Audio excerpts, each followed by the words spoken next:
Support for Need to Know comes from the Carnegie Corporation of New York, supporting innovation in education, democratic engagement, and the advancement of international peace and security. Learn more at carnegie.org.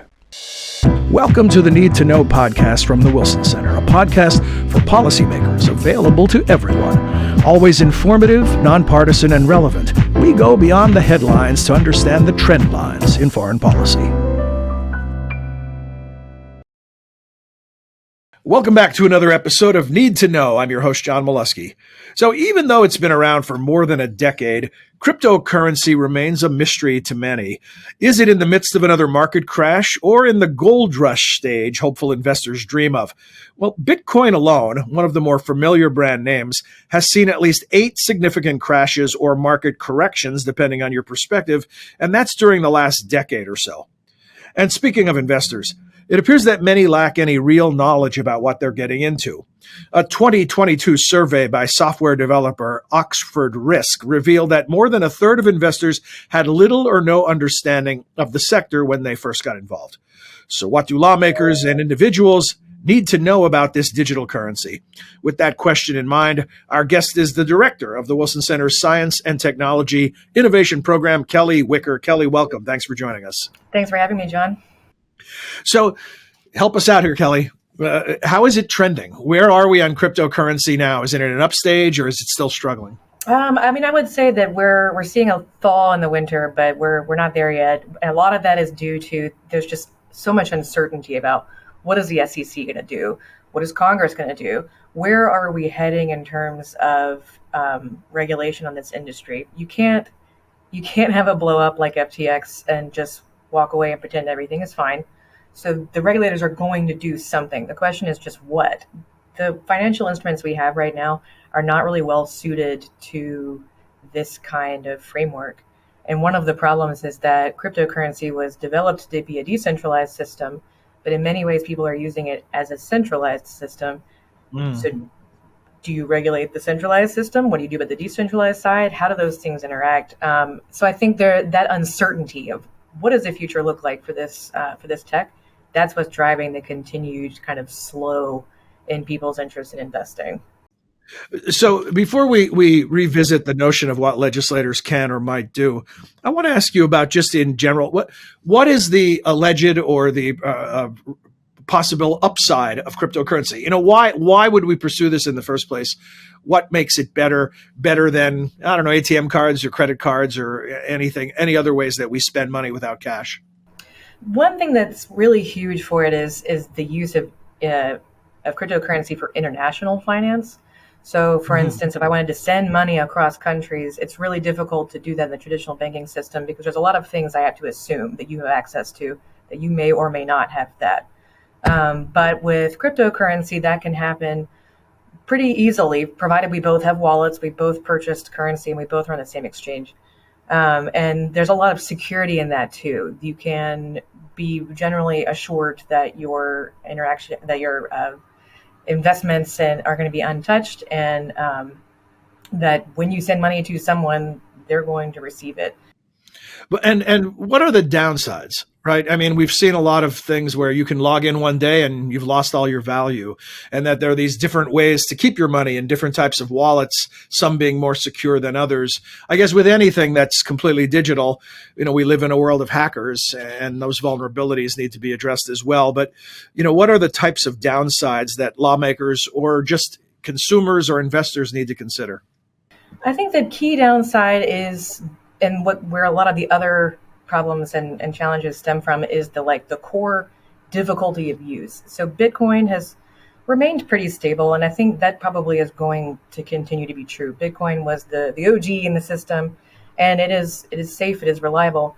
But actually having a Bitcoin wallet is difficult. You have to remember your string of characters, which is incredibly difficult. If you lose them, that wallet belongs to whoever has them. I'm sure everybody's heard of the landfill wallet that someone accidentally threw away a hard drive with millions of dollars in Bitcoin now. And which would be one of the more secure ways to keep your money if you didn't throw away your hard drive. Yeah. But so because it's so difficult, because your average investor or consumer is not going to want to have to deal with all of those security issues.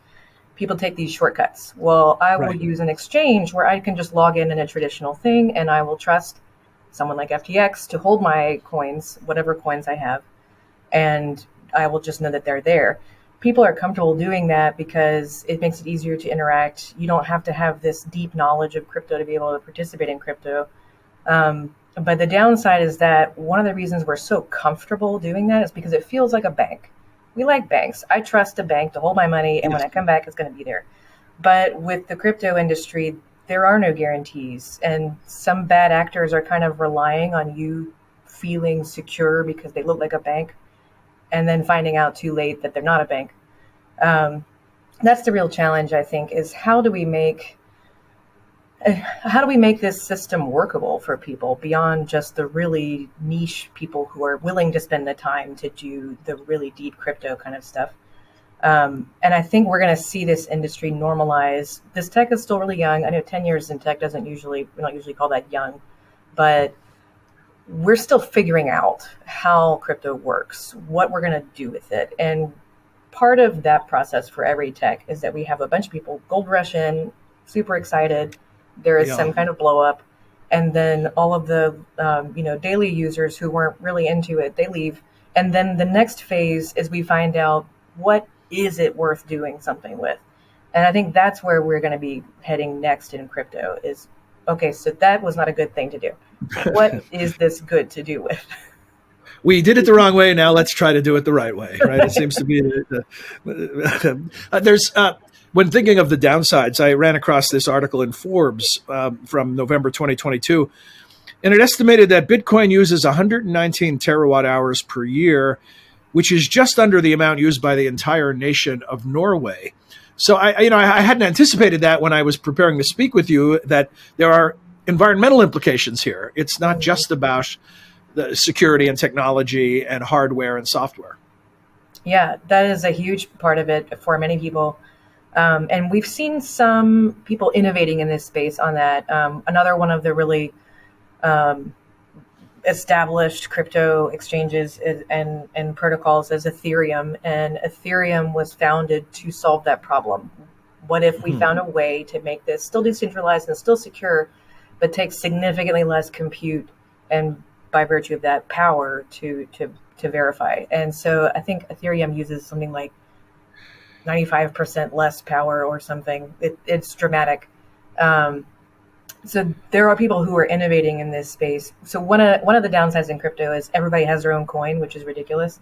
But as we're seeing this industry kind of come into its adolescence, I think the coins that people are innovating on that are good, that are worthwhile, that are established, and that solve some problems people were worried about, we're going to see those coins continue and become actual sources of value and a backbone of this industry.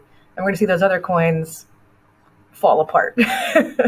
Yeah. And when you say coin, Kellee, just to be clear, you're not talking about an actual physical thing. You're talking about a virtual coin. Talking about a virtual coin. I think completely virtual. There are people who have been, I think, conned online into buying physical Bitcoins. Those are not fiat. Those don't do anything for you. Then I'll scrap that ad for those right here. We won't talk about. So moving back to the realm of regulation and public policy, I guess a fundamental question is, are our legislative bodies up to speed enough on the intricacies of this relatively new technology to be prepared to make qualified votes? That's a great question. And I think I would say that there are a lot of really informed staff on the Hill who are doing the Lord's work on this. But there are a lot of people who don't fully really get it. And really, can any of us say we get crypto? Right. But I think in terms of the legislating, what the problem is here is it's the issues that led to the blow up in the industry we're seeing right now are classic issues. It's the same things we see in traditional finance. It's bad actors seeing a system that they can exploit and then exploiting it.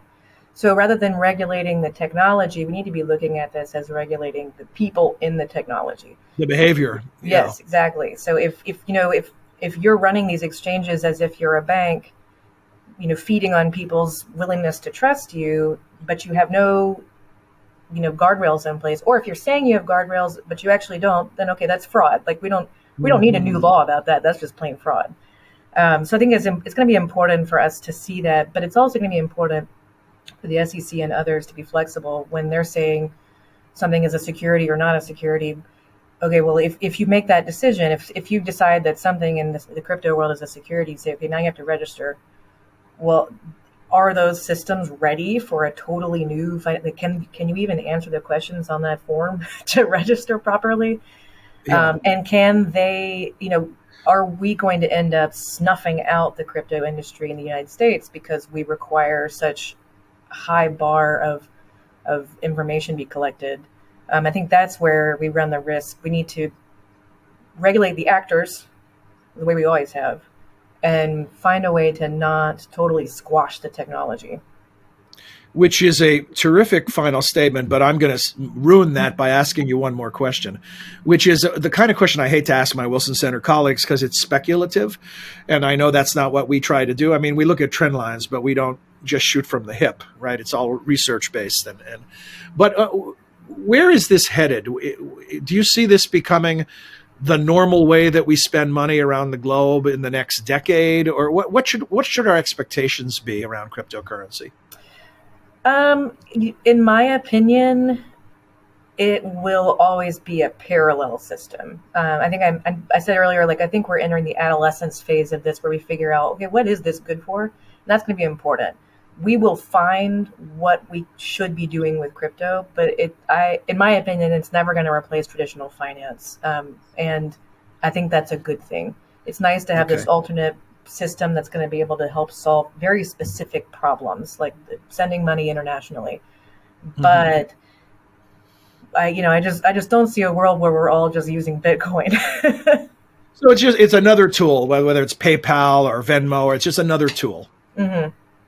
Yeah. Okay. Well, that makes sense. I'm less scared of it now. Thank you. Glad I could help. No.